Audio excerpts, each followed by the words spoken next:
What's happening, people? It's pretty early in the morning. I haven't gone to sleep yet. I did get some sleep earlier on in the afternoon, but since then I haven't actually. Apparently, this is the time to yawn for some reason.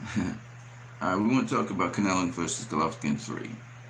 First of all, the trainer of Gennady Golovkin, Jonathan Banks, he came out with a statement saying that he discourages Canelo facing Golovkin this year, right after the shutdown ends. His reasoning is that he thinks Golovkin needs to have a tune-up fight or two before he faces Canelo. Okay. This just confirms what we already know. Gennady Golovkin was crying for a fight with Canelo, but now they're looking at the fight and they're having second thoughts about it, especially after the Derevyanchenko fight. Derevyanchenko really put a beating on Golovkin. And Canelo, having fought at 175, having fought at full 168, is going to be stronger, bigger, and better than he was before. And Golovkin, he's not getting any better right now. So they have reservations about that fight, but this is the fight that Golovkin was chasing down. Golovkin was chasing down Canelo, and now apparently, if the opportunity presents itself this year, he's not going to pursue it. So this is typical of Golovkin, unfortunately, and this is why I don't like Golovkin. They talk a lot, right? Golovkin and his camp talk a lot. They chirp a lot about Canelo and blah, blah, blah, blah, blah. But when the opportunities come, when the shoe hits the road, when it's time for them to actually do something, they come up short. And what Golovkin is counting on is the casual fans and the fans who are brainwashed, the brainwashed fans, to believe that Golovkin is a threat to Canelo in some sort of way. And they're trying to make money off this fight, but they don't want to be permanently damaged. They don't want to be dead, you know. Gennady Golovkin, in my opinion, will never beat Canelo. He'll never beat him. And the longer he delays, Chris Mannix went to town on Golovkin about this and his camp. He was like, you asked him for this fight. Now that the fight is almost in front of you, you're talking about tune-up fights. So when you get older, he gets better and better, and you're getting older. So what are you going to use? An excuse that you're too old? And quite frankly, Golovkin, if he goes to fight Canelo this third time, he's doing it for payday. Okay, he's doing it for payday. I don't think he believes in his mind that he can beat Canelo. He's just talking. He has a promotional company. Probably wants to make money to promote his company. But in my personal opinion, Jonathan Banks knows what he's talking about. I mean, Sergio Mora defended it, but I agree with Chris Mannix. Here you were chirping about how you want Canelo. Canelo's dodging you, he's ducking you, blah, blah, blah, blah, blah. And then now the rubber meets the road. Now you have the opportunity this year to face Canelo, and you're stalling. Bernard Hopkins personally said to all of us that he's not enthused about this fight. You know, neither am I. I think it's just a useless fight in which Canelo stops Golovkin, and then what? And then what? He stops him, and then what? What did that prove?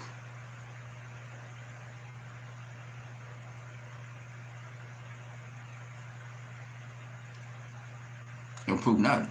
Then y'all say Canelo goes off and fights these old guys, but all of a sudden, everybody wanted to face Golovkin. Now, if you talk about him with Demetrius Andrade or Jamal Charlo or any of these youngsters, Billy Joe Saunders lost his opportunity. Caleb Plant, David Benavidez, you know, Dmitry Bivol, uh, uh, my dude from Russia, forgot his name. Those are all better challengers than Golovkin. Golovkin's yesterday's news. Canelo already beat him. I mean, and he did it in a style that showed that Golovkin ain't nothing, because he walked him down. Alright? And it wasn't a fluke because he walked him down for 12 rounds. I mean, what does Canelo have to do again? I mean, y'all want to see him stop Golovkin and then you'll believe? I mean, and then y'all still will make excuses. Oh, Golovkin was old, he was fading, he wasn't the great Golovkin that we all know. Okay, so if this is what you guys don't make excuses anyway, so why does he need to face Golovkin? Why does he need to give him a paycheck? You know, I never quite understood it.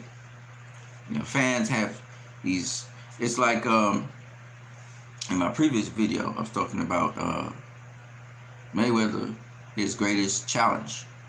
And a lot of y'all still believe that Castillo beat Mayweather the first fight.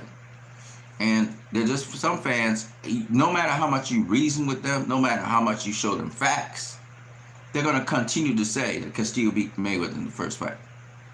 And I say, I'm very clear on it. Just like with the Sergey Kovalev issue. Sergey Kovalev beat Andre Ward. Why did Andre Ward stop Sergey Kovalev in the second fight? If Jose Luis Castillo beat Floyd Mayweather in the first fight, in the second fight, why is it that he was broken by the 10th round, didn't feel he could win the fight? Why was that so? The only guy to break Castillo, Floyd Mayweather. Okay? I mean, if you beat somebody, you should be able to duplicate it. Like Tyson Fury is doing with Deontay Wilder. You know, they said he made the claim that they robbed him in the first fight, and he proved it in the second fight by stopping Deontay Wilder. You know, there are times when people beat other people, and then in a follow-up fight, they don't. I mean, it happens. But my second point is all I gotta say. If Castillo beat Floyd Mayweather, like all you guys are claiming in the first fight,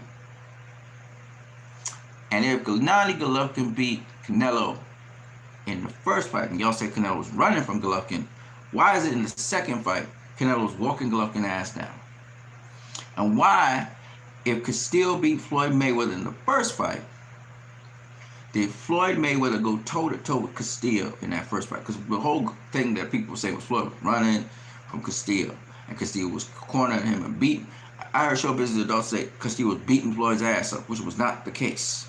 He was not beating his ass up, okay? Floyd didn't come out of that fight with any bruises on his face, any bruises on his body.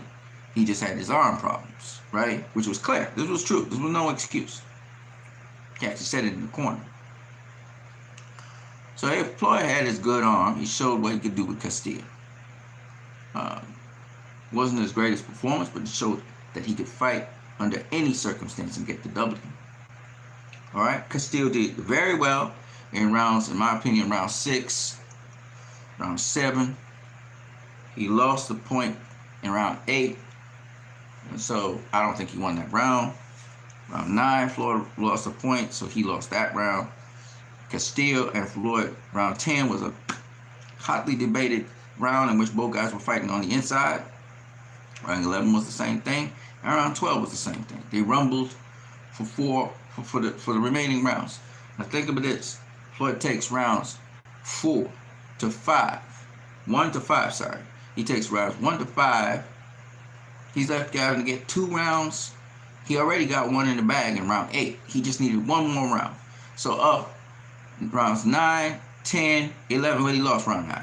So rounds 10, 11, and 12. Those are 3 rounds. He couldn't get 1 round out of those 3.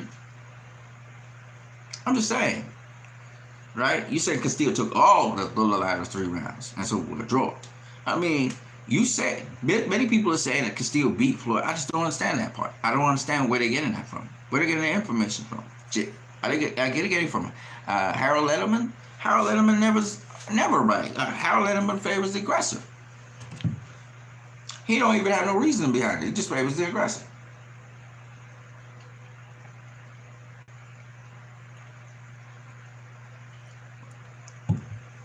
And in that fight,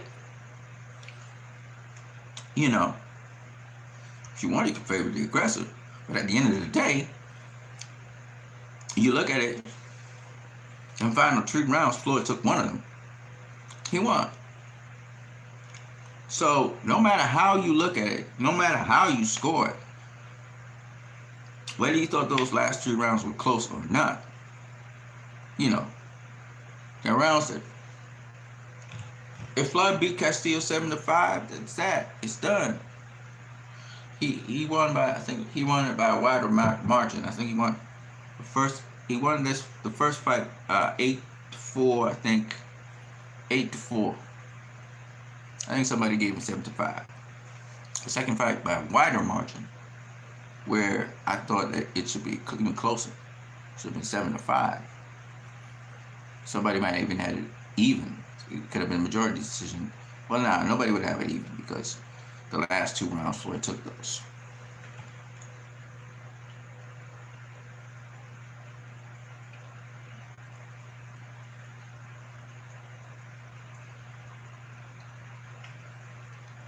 But it is what it is. You know? But anyway, back to what I was saying about Canelo. So Canelo versus Triple G. Bernard Hopkins not interested in that fight. Canelo's not really interested in that fight, but the Zone's interested in that fight.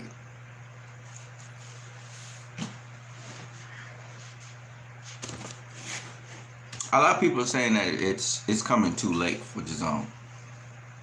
Canelo has gone up many weight classes, done many other things in other weight classes, and this fight now is kind of like it's like a done deal. So, you know, I don't really think that they should let that fight happen for Golovkin's sake. But if they want to do it, we'll let them do it. But I think that they're looking for a lot of subscribers off of that fight, and I don't think that's a fight where you're gonna do so well as they think with the subscription service. It is what it is, though. But Hopkins is really excited about Canelo facing Jamal Charlo. I'm very excited about him facing Demetrius Andrade or any of the other younger fighters right now. Arthur Beterbiev was the other name I was thinking about from light heavyweight. And that's where I stand on that. You guys, I hope you have a good night. Blessings to each and every one of you. I got another video that's coming, so we might as well do that video. There's a bunch of other stuff that's going on, and I thought it was interesting, and I would like to talk about it. I'll catch you guys later in the next one. Deuces.